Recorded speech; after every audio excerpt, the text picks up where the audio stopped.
Hello and thanks for joining us for the Midday News.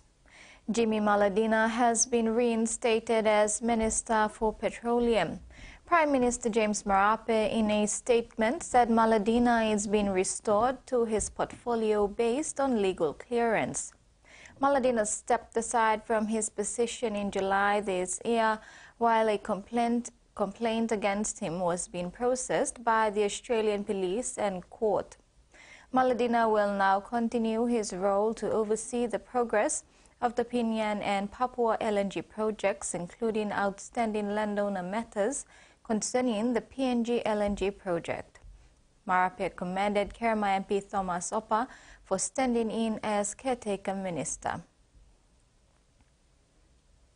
The Royal Papua New Guinea Constabulary has more than 14,000 positions created, with only 6,000 of those positions currently occupied. This was revealed by the Department of Personnel Management Secretary Tai Sansan when testifying during the Commission of Inquiry into the RPNGC January 10th civil unrest yesterday at the APEC House. Sansan said about 14,060 positions were approved by the Salaries and Condition Monetary Committee in 2021 when the RPNGC structure was reviewed. Sansan said the positions are currently in the process of being loaded into the system. 14,060 number of positions that SEMC approved. The loading of the positions is currently in progress. We started last year. There's quite a large number, so started last year and it's continuing. Hopefully by the end of this year, all the loading of all these positions should be completed. DPM Secretary Tai Sansan was summoned by the Commission of Inquiry into the January 10th Riot Commissioner to clarify if the current Royal PNG Constabulary structure issued to the inquiry is legal. Commissioner Justice Elenas Batari told Sansan yesterday during the inquiry to clarify the structure. Batari queries that the structure she presented when testifying at the inquiry is different from what the inquiry has. Sansan said she needed time to go through the structure and respond to the inquiry when she testifies again today. Fuel prices for October have dropped according to the Independent Consumer and Competition Commission. These prices took effect on Tuesday, 8 October 2024.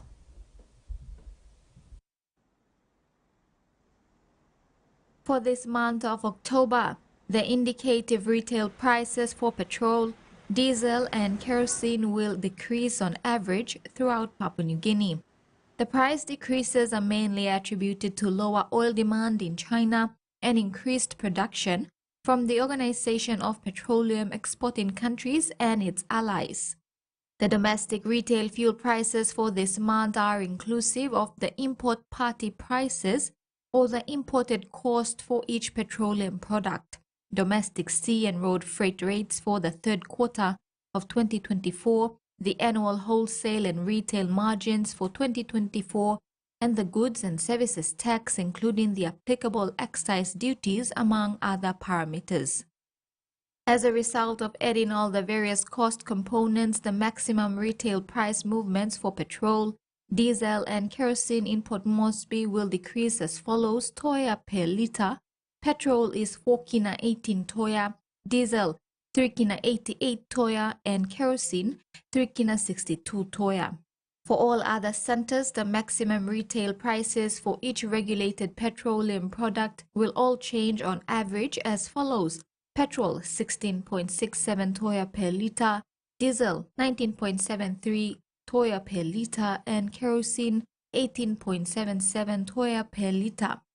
Meantime, as part of the ICCC's enforcement and compliance of fuel prices, their investigation officers will conduct inspections of all service stations to ensure prices of declared petroleum products comply with the allowable maximum prices. In regional news, Japan's new Prime Minister Shigeru Ishiba has called for the establishment of a Japanese military presence on the strategically important Pacific island of Guam, a move locals say could tear open wounds from World War II.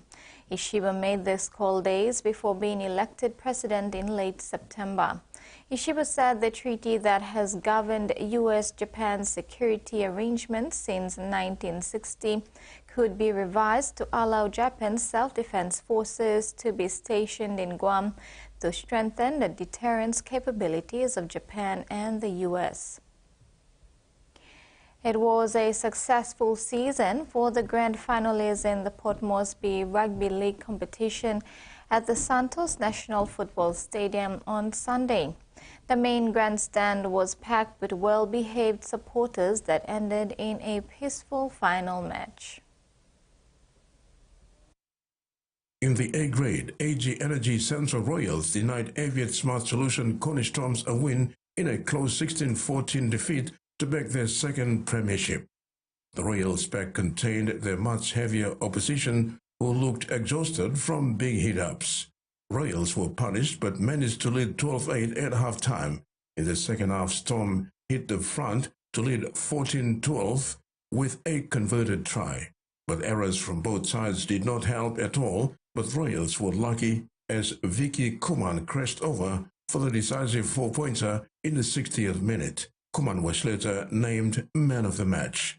In the women's, Hebo Construction Hanwabara Hawks fullback Joanne Laguna tallied 12 points to help her team edge out Waterboard Double Warriors 16-12. However, Laguna was overlooked for the player of the match, going to her teammate Yang Soko Gahuna.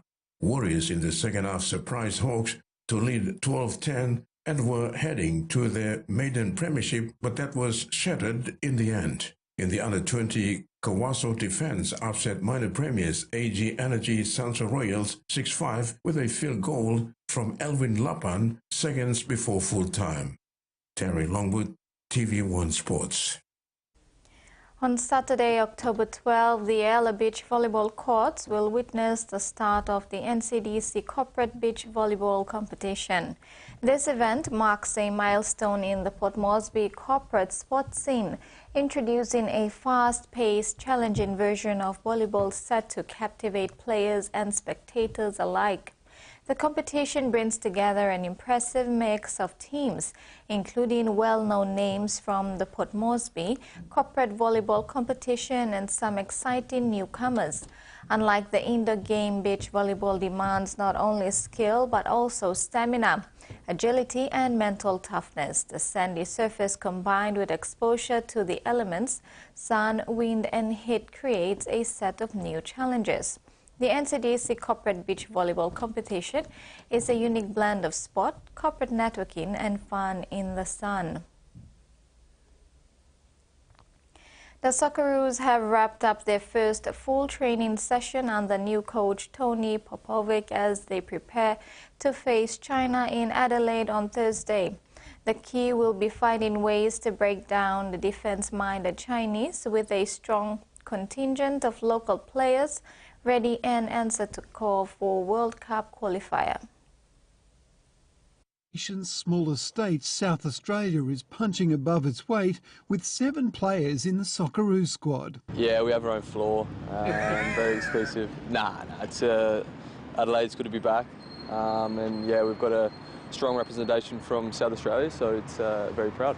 I mean, I always knew deep down how good I was and I believed in myself. They stretch from goalkeeping ranks right through to strikers. Not a coincidence. I think South Australia has got a lot of talent, and I think we've shown that over the years that we can have a good representation from this state and from this city.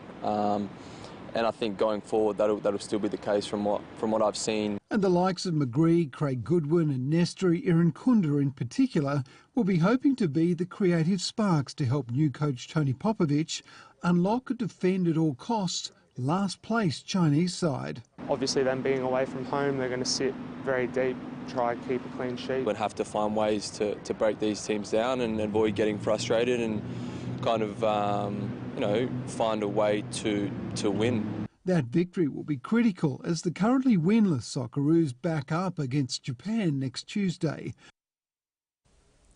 And that ends the TV1 News Update. Do join us at 6 tonight for more news and sport.